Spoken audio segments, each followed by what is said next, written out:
Matthew Messina. Thanks. All right. Welcome, everyone. Welcome to the She Power Summit. I hope that you're enjoying the summit thus far. This is the intersection of education, training, and humanity, creating a power, sustainable, and compassionate future. My name is Husaina Blake, and I will be serving as your moderator today for this panel. And before I introduce our panelists of thought leaders, I do want to introduce myself. I am the Education and Workforce Strategist at the Patrick J. McGovern Foundation, where we seek to invest globally in the development of diverse curricula, scalable delivery models, and equitable tech pathways needed to build a digitally literate society ready to benefit from and ethically shape an AI centric and data driven world. I have spent a little over 14 years really building educational opportunities and workforce development pathways for youth globally. In my experience working for the for profit sector, nonprofit sector, government, and academia. I am also an adjunct professor at the Middlebury Institute of International Studies, where I teach a course called Global Ed Tech for the Future. Now, here are our dynamic panelists. I'm so excited to really dig in to what we have today. And I will go alphabetically. Our first panelist is Amani El Kayat, and she is the co-founder and CEO of Language Cities. She's also an adjunct faculty at New York Institute of Technology, and she is a doctoral candidate at Columbia University Teachers College, where she's getting her PhD in instructional technology and media program.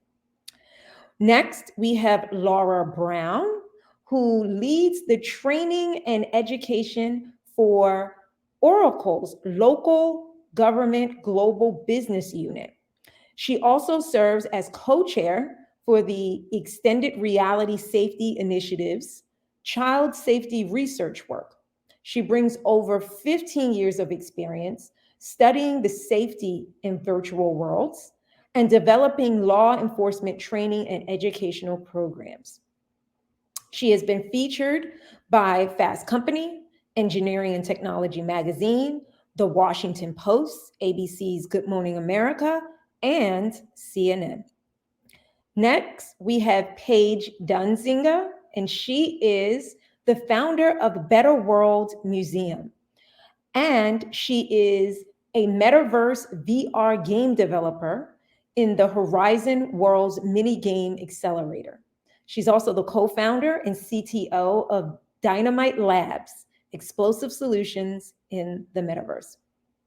Next, we have Maria Halima, and she's the Chief Metaverse Officer at the International Social Prescribing Pharmacy Association.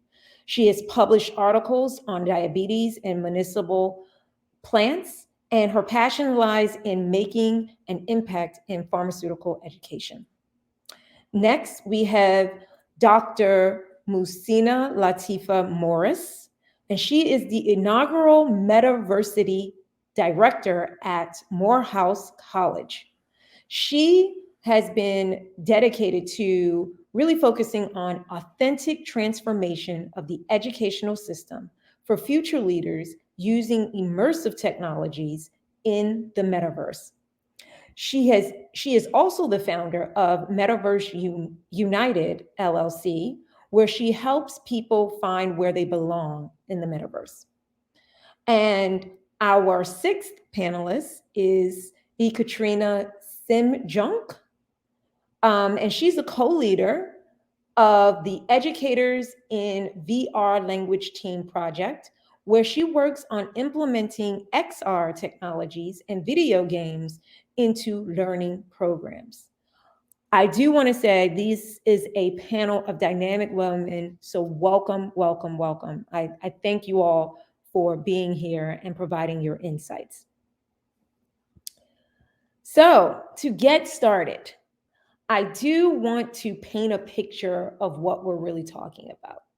I think sometimes people think about education, training, technology, and they think about it in a very futuristic complex or setting. And I want to mention that in recent developments in AI, we have Chat GPT, right? That is going crazy right now. It's directly impacting school districts, education, training. So this is a real life example of how technology, emergent technology, is shaping the way we see education, training, and sustainability. And I do want to pose a question to all of you, all six of you, on how do you all see technology, education, and training as being interconnected in creating a more sustainable, ethical, and compassionate future? And we could start with Miss Laura Brown. Well, that's a really great way to get us started. I was thinking just now about the Chat GPT topic that you brought up. In law enforcement and public safety, we're really focused on emerging tech, both to use it to better serve our communities and also to understand what folks are doing with the technology that we necessarily don't want them to do. So when we talk about the use of emerging tech for sustainable, ethical, and compassionate futures, we need to be mindful of the behaviors that we're designing for when we implement these technologies and design them from the ground up. So how is data being used? Who has permissions and authorization to use it? How is it being used? Really digging into the human side, making technology human-centered and really bringing that humanity element. I think we've been very focused on creating disruptive tech for maybe the last 10, 15, 20 years. And I think we did a good job of that. We've disrupted a lot of things that maybe we shouldn't have. But thinking more about what do we want to design moving forward as educators and how we're using technology, both as a tool, but also an environment and a meeting place, and something that can scale our work to a broader audience, recognizing both the opportunities and the risks of it. All in there. Do any of you want to add? I would love to hear your insight. I agree with Laura, and I was also going to talk about the human element first that we should focus on, because basically most of us talk about technology and how it would impact education. Sometimes we don't try to understand first of all students' needs. What would the students want? What are their interests? And that's what we have been doing with educators, and we are in understanding students' needs, and also teachers, and inviting practitioners and experts to understand, or to create a link between students' needs and also what the teachers should understand about that. And this is also what we've been doing in language cities, interviewing students, understanding their interests, and how we can link this to real life experiences. It's not about using technology per se. It's how we integrate technology in the classroom so that the students, when they graduate, or they do something that they love. Because I've been seeing my kids and also students, their classmates, they are into technology, very much into technology. And when during the pandemic, actually many teachers were arguing that students are not tech savvy. And I've been arguing, no, they are very, very tech savvy, but they are not tech savvy, this is the point where teachers understand the pedagogy and the technology and how to integrate it in the classroom. I love that you just said that, because honestly, as a Metaversity professor, someone who taught in virtual reality during the pandemic, one of the things that we wanted for our students at Morehouse College, which is all young Black men, 2,200 of them, but what we wanted was an engaging experience for them to actually use their talents and gifts in a way that they saw fit. So we were really keen on working with our ed tech partners, Victory XR, in making sure that our spaces were culturally responsive, that it was speaking to the needs of our young men, and that they didn't feel foreign using this emerging technology in a space that was sterile and did not look like anything identifiable for them. So our students are really digital natives. They are very tech savvy, but we also have missed the mark somewhat in education in meeting them where they are, because they are already in this world of virtual reality, augmented reality, in a lot of ways more than even we are. It's a challenge for professors and subject matter experts to step outside of the stage on the stage box and say, I'm going to learn and facilitate learning because I'm an expert in understanding how knowledge unfolds. And I'm going to allow you to take the wheel and show me some things about how to use this technology. And that's the power in really taking on a different type of persona as a professor that our students need to see. They need to see us in our scholarship failing forward and moving the needle in education.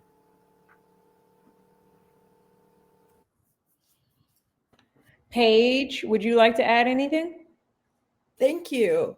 I'm so inspired by so far our panel members have offered safety and human-centeredness and meeting people really where they are. And all of those are such important elements in creating truly a metaverse of by for all. At Better World Museum, Horizon Art Museum, and at Women in Horizon, we use skill buildings like true metaverse building to amplify voices. We created this program where we teach a root script that empowers people by putting their voice recording into a fundamental script. At Horizon Art Museum, we teach just building a button that you can push, and their voice fills the museum with their experiences. And through pairing fundraising and donations to organizations that they feel connected to, we raise this whole sense that what we're building is empowering our voices, but also empowering our neighborhoods. So we kind of push through this skill building is amplifying not only like our own powerful voices, but it emanates throughout our communities as well. By some of the members have turned into like educators and having television voiceovers and other ways that they educate more students. So through world building skills, we also do that with teens. We use world building inside of different social platforms to create teen leadership roles, but they emerge naturally just by the teens building together and developing skill sharing. Thank you. So building the metaverse together with your students empowers people to not only share their voices, but have the tools that they're going to create a metaverse that includes their voices, that they're creating these worlds and experiences that put their voices at a higher playing field every time. There's more women, more diverse voices throughout the metaverse, right? We're creating a world that we deserve and that we can do better in. That's right. We call that building the table, Paige. We've got to build the table that we want to sit at. And that is exactly what you described. Dr. Thank Morris, you I so do much. want to circle back to you, especially since you are the Metaversity Director at Morehouse College. Could you talk a little bit more about your work and what is metaversive learning and how does it serve neurodivergent communities?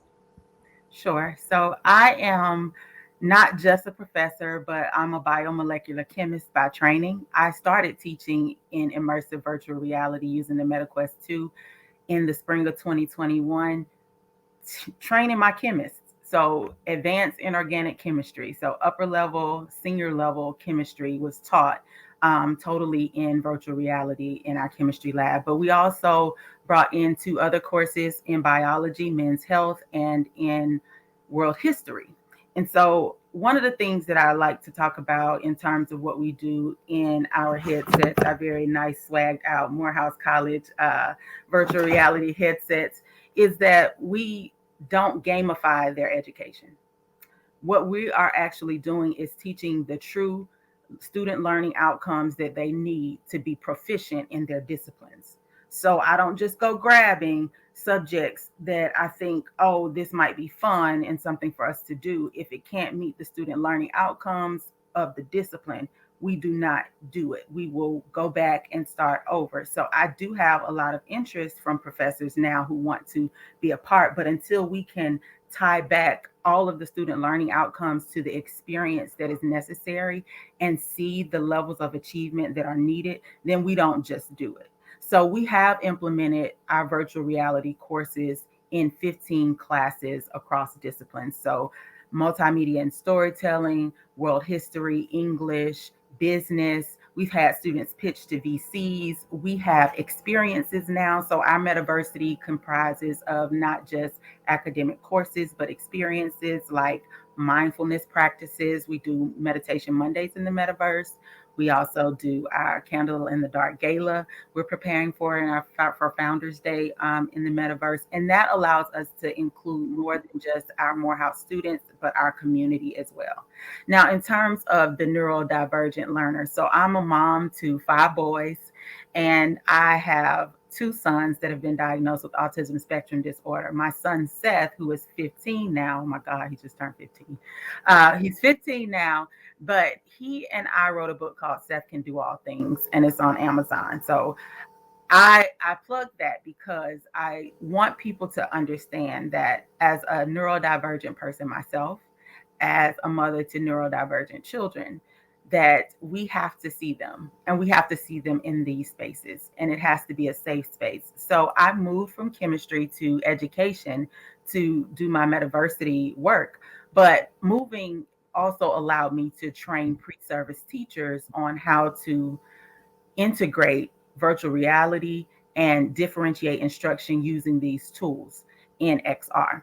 And so that's what I did last semester. I taught a course called Exceptional Learners, where I had an opportunity to train our pre-service teachers on how to use this technology to meet the needs of different learners. We're talking about gifted students as well as students who may not cognitively meet the mark, students who have physical and cognitive disabilities, people who are twice exceptional learners. So you will have that gifted child that also has something like dyslexia or some other learning challenge that is coupled with it. But we talked about different teaching strategies using this technology and what happens when you can't, because that is also a very important part. But what I am hoping that this technology, the metaverse and immersive technologies like virtual reality allow me as a mother and a parent to do is, one, take care of our caregivers who are burnt out, who are tired, who need an outlet, and it provides a safe space for them in their homes for them to access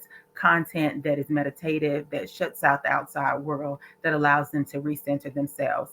The second thing that I wanted to do for our neurodivergent young people is develop social emotional learning skills and the capacity to also do executive functioning. So it's kind of difficult to train my 15-year-old on a busy street how to cross the street.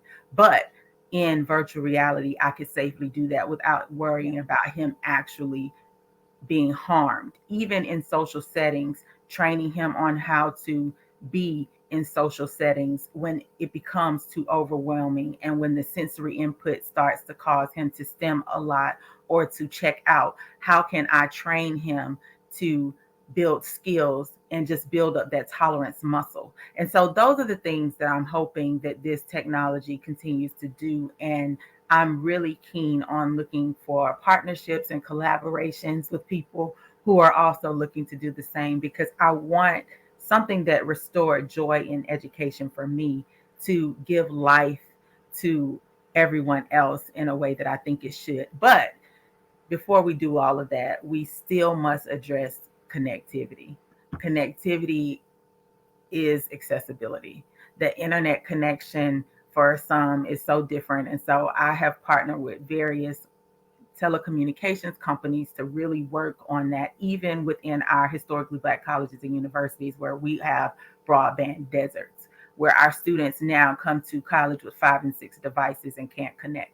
So, how do we now introduce another device into this ecosystem without proper connection? That's the next thing that I think needs to be addressed in education above all things. Thank you, Dr. Morris. Thank you, Dr. Morris. That was a thorough answer. And it actually leads me into the next question. You talked about the goals, you talked about connectivity. And I really want to learn from Maria. How do you see metaverse transforming education, but really focusing on the education delivery models of said goals, right? Dr. Morris mentioned, we want them to be able to get an education in a safe environment. We want them to be able to be tech savvy. We want them to be included. But what are the delivery models and interventions that best gets us to those points? Okay, thank you so much for the question. And so actually, I do see that metaverse will transform education in terms of enhancing the experience of learning and also reducing mistakes that we might face in the real world. So it will also help people to be more engaged in understanding the difficult and complex experiments or subjects. So it will certainly build a great impact in shaping the future of education. But how do we have these learning models? How do we have these interventions? Well, there are limitless options that we can think about. We should always think about what we want to deliver. So when we put into consideration that we have an objectives, we will sure have in mind a design that fits these objectives. So, for example, a learning model for example, for chemistry students or for higher education students, master students, PhD students will certainly be different from child education or for preschool. So, putting all of this into consideration and having a design that fits into these objectives, as well as having a certain guidelines that will shape how these models can be running throughout the system, will be having a positive impact in shaping the future of the metaverse in education and learning as well as training. Thank you so much. We've talked about the goals in education. We've now talked about the delivery models. I want to touch upon how do we measure the success of these said goals. So I want to pull in, am I saying your name correctly, Katarina? To really discuss, how do we measure the success of these efforts, of these interventions? And how do we determine if they are sustainable for the future? Yeah, thank you so much for the question. How do we measure? I think we should follow our students and see how do they, what do they feel about the technology and about all the educational experiences themselves. And I think the success means something like if your student is positive, in a positive attitude to a subject, for example, it's motivated, it's curious and wants to learn more and excited and also open-minded, and at different levels successful and creative. I think that what we can take into consideration of successful teaching in in the metaverse?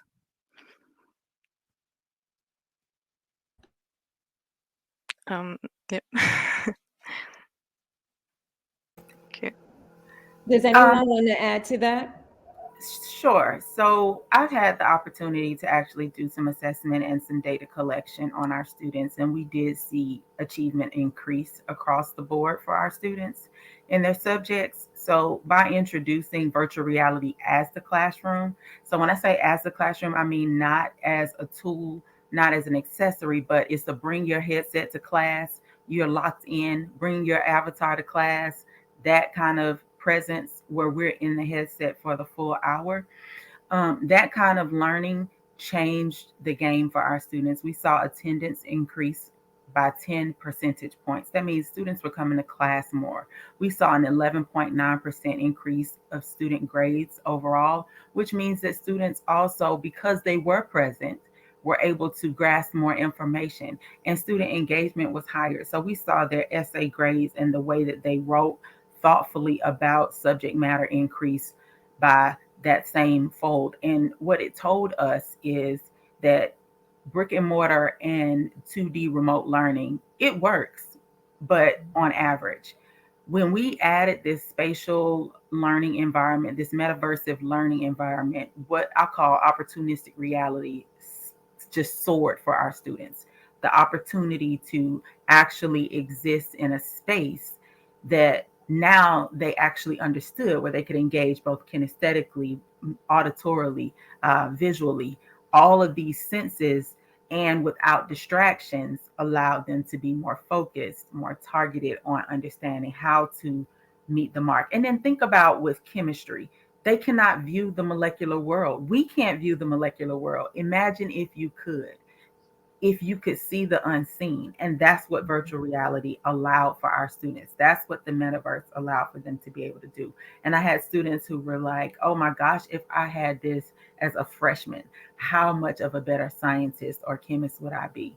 And think about all of the young, brilliant minds that need to be collectively thinking about the molecular world now as we enter into these pandemic phases, into climate change and sustainability, and all of these hard human issues, because these are human centered issues that need to be solved. We need minds from all over the globe. Well, interacting like this is fine, it's nothing wrong with that. But when you're able to go into the space of someone else and be in their presence, even as your avatar presence, it changes how you view yourself, the problem, and it helps to field communication. So we have been targeting research on the 4 C's: collaboration, communication, creativity, and critical thinking skills. And how is that changing? How is gaining these 21st century skills in our students changing their ability to achieve on a different level? And we need that, because our students have got to understand that moving into this new era where the baby boomers are leaving the workplace, they have to come out with skills enough to do the job of 4 to 5 people. And the only way that you do that is with technology. And it doesn't matter if you're political science or if you're English, you need to understand how to not just be a producer of, a consumer of this content, but also a producer of this content. So, prosumer. You need to learn how to build that table in your field and educate others. And that'll give you a leg up to learning how to create generational wealth for your families, give a better quality of life to more people, spread this knowledge, and do so much more for the world. So that is the hope of this entire project. Thank you, Dr. Morris. I think that you touched upon a key phrase. These are human issues. Like, how are we dealing with these human issues, and how are we preparing the future to deal with these issues? So that leads me to the next question, and this is targeted to Amani. What challenges in your world and what you do must be taken into account when integrating metaverse into education so that it meets the needs of diverse group users, right?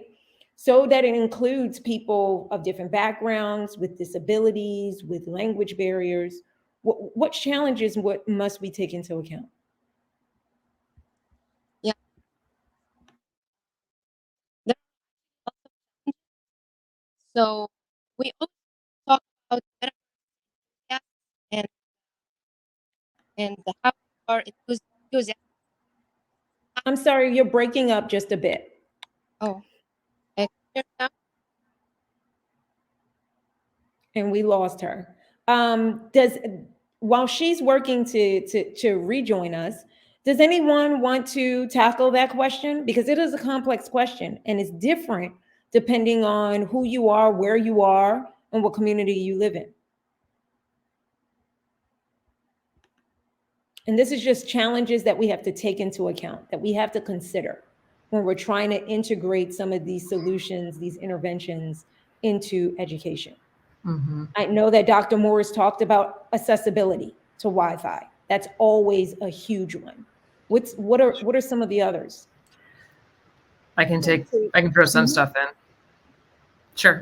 So I developed training programs for law enforcement that are very much focused on solving some of the complex challenges that we are involved in communities. And I think getting our head around the stakeholders that are involved and redefining these paradigms of thought is very important before we even go into the design phase. Because if we're building on past, bias structures and past everything that we've kind of been building on for generations, this isn't going to be innovation. This is going to be duplication in a new medium, and we don't want to do that. So we need to talk about who are we getting in the room, who has voices at the table. To Dr. Morris's point, we're building the table from scratch. We're growing the trees that are going to turn into the table. So what goes into that? What nurtures that type of community? How do we get this conversation right now being an example of getting all these voices in the same room and letting us engage in creativity and critical thinking and collaboration and be role models for our students and our learners to drive these changes forward. So I just wanted to throw that in there. It looks like she's back on. We wanted to give it back to Amani. Oh, thank you. Yeah, I agree with you. Stakeholders and there are actually lots of challenges that we face, and it's not only the metaverse, in anything that we are building. And so the first thing is actually understanding that the metaverse is not. Metaverse platforms are not new. There have been, metaverse platforms before, but we didn't call them metaverse, like Second Life and OpenSim. And because I also come from academia, so I'm more interested in reading research and what are the examples. I don't want to reinvent the wheel, and so sometimes there are challenges convincing like developers and teams to read research first and also do user research, because we need to understand and meet people where they are. And also, it's not only that user research and reading research is also important, but also what is our vision that we want for this product to be. And I remember something that was it's a quote by Henry Ford, and sometimes they say that it's not him who said this, but it's really inspiring that he said, if I asked people what they want, they would have said, we need a faster horse. And this actually comes between the intersection of what people want and the vision. So what is our vision, and does it align with the learning outcomes? Because at the end of the day, we want to meet the learning outcomes. And this is actually what happened when we were designing language cities, which is like a VR game for language learning. And we've been thinking around many stories and many scenarios, and every time we're like, no, but this wouldn't meet the learning outcomes. We need to focus on the learning outcomes. Although the students wanted a survival game, a post-apocalyptic game, but no, this would never happen, because how are they going to purchase things? So our focus is on the learning outcomes, but we should have a vision, okay? And also that should meet the learner's needs, make learning enjoyable and meaningful at the same time. Yeah. Yeah. I appreciate that idea of having a vision. I think it's really important. We teach world building, but ultimately it's not about the building or or it's always about the empowerment that they can experience as a result of doing that. And we do this by changing language. For instance, when we worked with women in teaching a script for respawning, we imagine and share that it's about rising stronger. Or if we teach a script about voice recorder, it's about amplifying voices. It's always like put into a term of ultimately what you want is to be a stronger person, right? A more resilient, more empowered person in and out of the metaverse. We're currently creating a world that teaches women how it's a women first person role-playing experience where you share, save, and spend your way to financial empowerment and learning these skills to power up your financial. And you go through the storyline where you're driven to quit your job and you choose to grow vegetables and to sell them at a market, right? But ultimately you're saving to buy a bicycle, right? And if you're able to share, save, and spend smartly, you are able to ride off into like this moment of, clouds turning into daisies and wings spouting, right? And so this feeling of not only can I build a world, but play a world or activate, and then also speaking. So when those same people who may have just built only their very first world are then invited to speak about it at a summit, right? Then again, they're using their voices more, and you don't have to be an expert at what you do in order to have the stage and the focus and be a leader, right? Mm-hmm. Leadership comes sometimes in the form of like recently, well, over COVID, we had a 15-year-old person who built a museum, right, in one of the social platforms, and then they felt so strong about what they did. We presented their work at the World Health Organization as a recipe for resilience.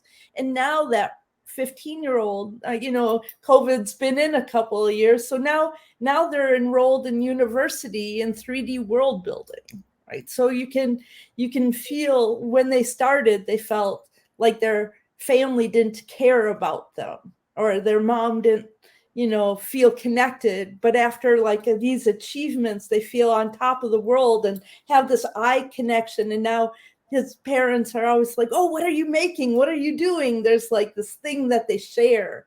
And so we're making, better relationships, more empowered, loving, more opportunities to, have financial empowerment. And really, there's no equity without financial equity. So we really put a lot into Women in Horizon. We have this booth right now that we sell 3D objects, but we're also like, we're learning to build our own stores, but then percent goes into the community to be a relief fund, right? So looking at ways for our own skills, not only to create new revenue like streams and new forms of revenue, but also to organize and then take care of each other and build an infrastructure for well, there's always crisis, right? There's always a moment where a member in a community is experiencing crisis, and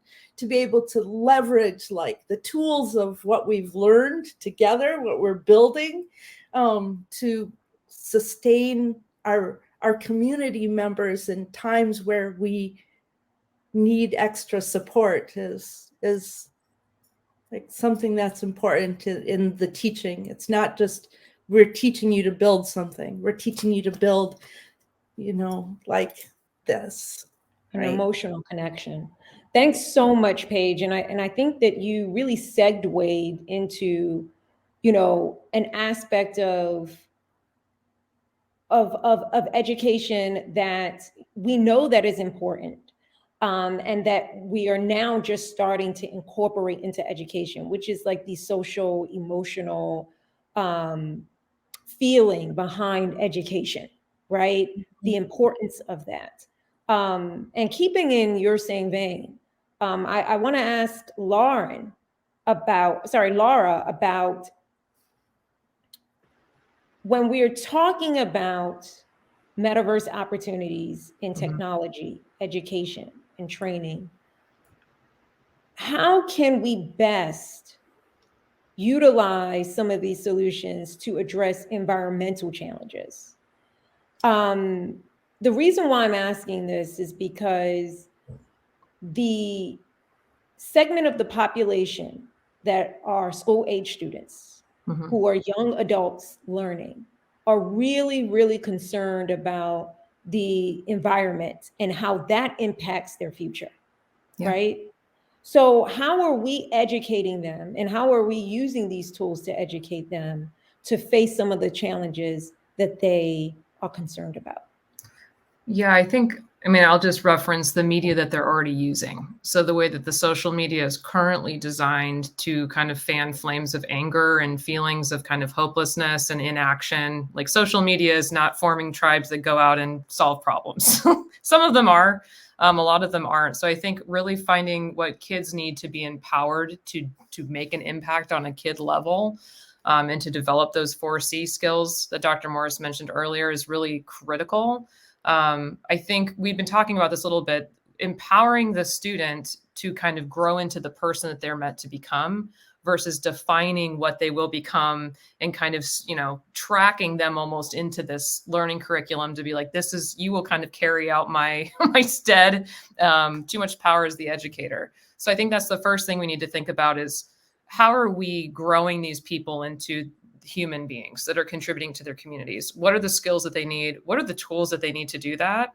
And then helping them actually learn how to do like risk and problem assessment and all these skills that we need in our professions that we don't really necessarily learn in the course of even college, unless we pursue it ourselves. So starting to almost implicitly, I was taking notes while Paige was talking about kind of implicitly educating for resilience, implicitly educating for all of these other developmental skills that we need to see for effective change makers. Maybe we need to better understand what change makers kind of have amongst all of ourselves and this huge diversity of problems that we're all collectively solving to do that. But I think about that a lot, is what is the actual tool designed to facilitate? And are we building to empower the student rather than just kind of put them down a track? I love that, Laura. I love that so much because I call it metapathing, providing a pathway using these metaverse technologies for students to reimagine themselves so that they can persist along the pathway where they want to go. So they don't even know what we're doing now is almost future proofing their path for them, because we don't know what jobs will be of the future, but we want to make sure that you have the basic, fundamental, foundational skills that are necessary to be a part of the future. And so thinking about, how do we overcome generations and generations of oppression, generations of lack of education, generations of poverty or war-torn, stricken areas. Like, how do we overcome these atrocities and these trauma-filled ways that we have gone on living? Because what social media did was, I don't think that it necessarily just plugged hate groups or people to just be violent. Or what we got to see was the veil of humanity taken off. Like, we got to see who we really were, and we didn't like it. And now that we know that it's something that we don't like, because those people who were hidden now once in the dark and only terrorizing a certain select group of people here and there have now had themselves exposed to a greater world, because the world has gotten smaller, even though we know the world is big, right? Through all of these ways in which we communicate. How can we now change the way that we are. And that starts with us really pouring into our young people.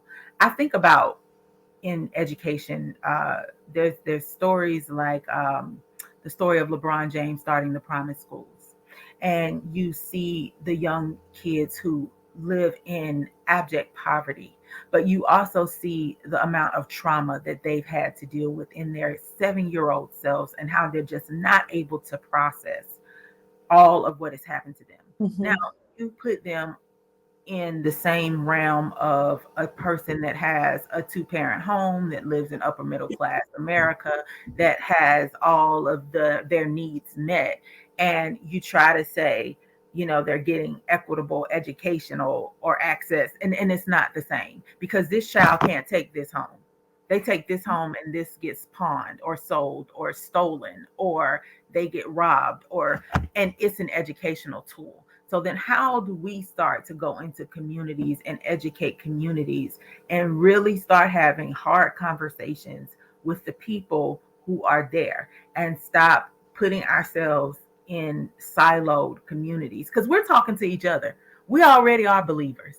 We need this conversation to happen in the inner cities, in the rural towns, where they're in the mountain area. They don't have access to television hardly. We need these conversations to happen in developing countries where you have a young child that has promise but has no access because they have to stay at home with their 6 siblings and feed them and take care of them. We need that kind of thing. And when they talk about why women aren't in STEAM, I'm a mother of 5 boys and a wife, and I can tell you why. Support. Young girls do double. And I hate to say it, and I know, but we're in in this superhero engine thing, and the superhero, I'm taking my cape off in 2023. Listen, I'm tired. She's tired. She who learns teaches. And I've taught generations and generations of people and rethought things and rethunk for everybody. And while I am grateful for that opportunity, it is also the fastest path to burnout. And so why do women not persist in STEM, in these disciplines, in this work? Is because collectively we have not found the communities to hold us up and to support us. I have to come home and cook dinner and do dishes and do bath time, and then sing a song and dance to my baby because he won't sleep, and then come back and work again, and then now go entertain my husband who has his own set of needs and didn't realize that I just worked the same shift he worked plus some. And it's just so many things that are involving women that we need to start to unpack and bring all of our gifts and talents to the table as women and collectively solve these problems. But it's the mothers who are yearning for their children to have a better future, who are putting their lives at risk every day in domestic violent relationships because they're trying to maintain a right life above the poverty line. Those are the things that we need to start thinking about when we start thinking about, oh, we have these new shiny toys and what it can do. What can it really do to ignite change? That is the 20 billion trillion dollar question that is on my mind when I think about at nighttime what keeps me up. How can we bring back what family, community, what love means, what truly being there and standing in the gap for one another means? Because after we close our eyes on this side of the world, people have to go on with their life.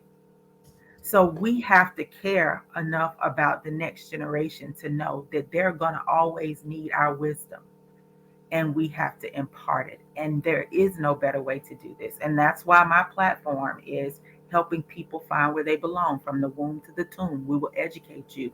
We will help you figure out what your niche is so that you're not left behind. Unite the Metaverse is not by chance my website address. It's because I feel like we need to be one solid united force to change the narrative of where humanity is going.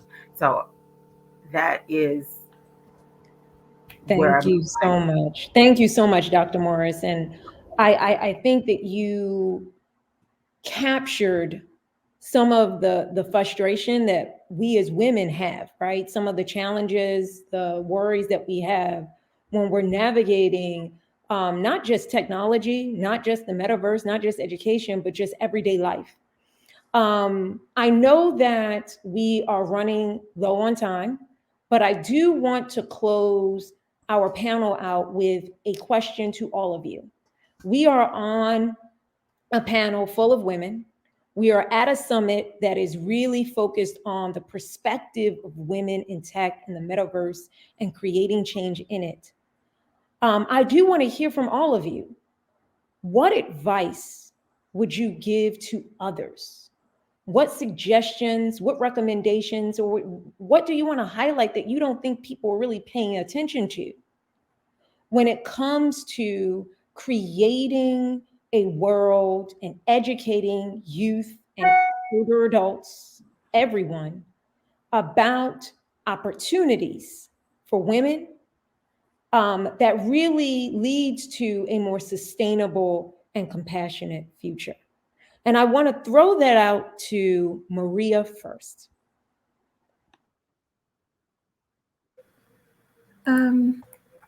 Okay, so it is a really important question, and it's like the core of our well-being and human being itself. So I do see that having a good intention of whatever you use technology for is important.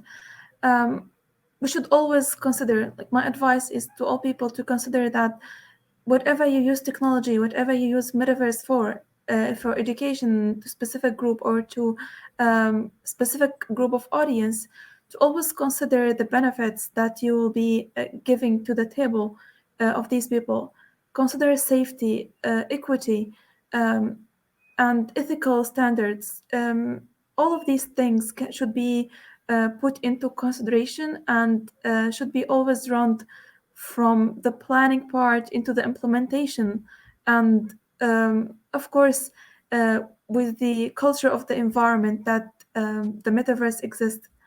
So yeah, this is my advice to people who will be using the metaverse for education. And I would love to hear also from the panelists. Katerina? I would like to go to the to connect this question with your very first one about a sustainable future and compassionate also, because I think the definition of sustainable future is pretty vague, and the future, like Dr. Morris said, is very hard to predict and imagine. But as I see it, I think that inclusive, compassionate, supporting society, both in real life and in the metaverse, will help us to raise educated in various ways, and also empathetic generations that might bring the world to some sorts of sustainability. And my advice to all the women in technology is pretty simple, maybe banal, but you're not alone, and let's stay together. Find your allies, find the community, find people who support you, who inspire you, and all together we can do something even greater, like the whole She Summit says, telling each other about our experiences, stories, and supporting each other and inspiring. That's all. Yes, we can do it. We can make this world better and more inclusive. Thank you so much. I am being told that we have run out of time, but I want to thank you all for joining us and providing your insights, your perspectives, and your words of wisdom to our GatherVerse community. So thank you and enjoy the rest of the summit.